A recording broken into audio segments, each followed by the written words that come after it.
Here some time ago, about 100 years ago, there was a great Christian lived in the southwest United States. His name was Daniel Kiri. A wonderful man, a godly man, a sainted man, a real Christian, a man that everybody thought so much of. Such a wonderful person. And the story goes that he died or went into a trance. And he said if he went up to heaven, of course, when he died. And when he got to the pearly gates, the caretaker come to the door, said, "Who are you?" He said, "I'm the evangelist, Daniel Kiri. I've won thousands of souls to Christ. And I want to come in this morning. My life's journey is ended on earth. I have no place to go now." That's the way it's coming to you some morning, sinner. That's the way it's coming to you, backslider. It's the way it's coming to you is grieve the Holy Spirit away from them. Not be gentle and tender anymore. You haven't cried for years.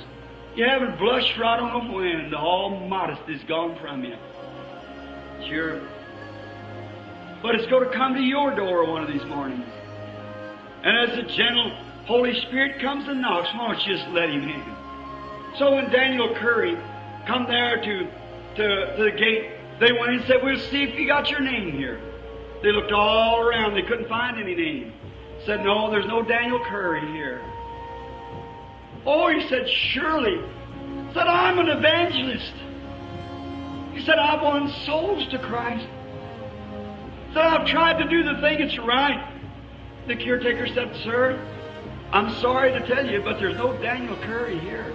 Said, "I'll tell you what you might do." Said, "We have no rights here to take your case." He said, "But do you want to appeal your case? You can appeal it to the white throne judgment if you want to. But said, we have no mercy here for you at all. Because we don't have you here. There's no mercy for you." Said, "Do you want to appeal your case?" He said, "Sir, what more can I do but appeal my case?" He said, "Well, then you can go to the white throne judgment and appeal your case there." Daniel Kiri said that he felt himself going through the space for about an hour. Said he come into a place, it got lighter, lighter, lighter, lighter. Said farther he went, the lighter it got. It was 100 times, thousands of times brighter than the sun ever shone. And said he was trembling, trembling. And said when he got in the middle of that light, he heard a voice say, "Was you perfect on earth?" Just come out of the light. He said, "No, I wasn't perfect." Got trembling. Said, "Did you always play honest with everybody?" Said, "No." Said, "A few things come to my mind that I wasn't just exactly honest about." Said, "No, I guess I wasn't honest." Said, "Did you tell the truth in every case in your life?" Said, "No. I remember some things I told that wasn't shady. It was shady. I never was truthful just exactly."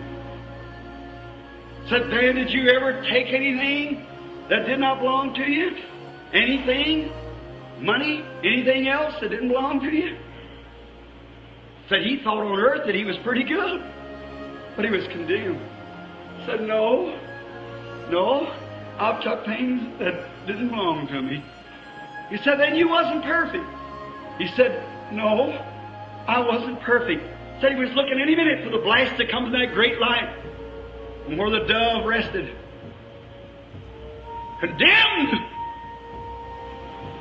Said just then he heard a voice behind him that was sweeter than any mother's voice he'd ever heard. Said he turned to look, and the sweetest face he'd ever saw, sweeter than any mother's face, is standing before him. And he said, "Father, Daniel Kiri stood for me down on earth. It's true he wasn't perfect, but he stood for me. He stood for me on earth. Now I'm going to stand for him in heaven. Take all of his sins and put them over on my account." Who's going to stand for you that day, brother? If he grieve him away from you today.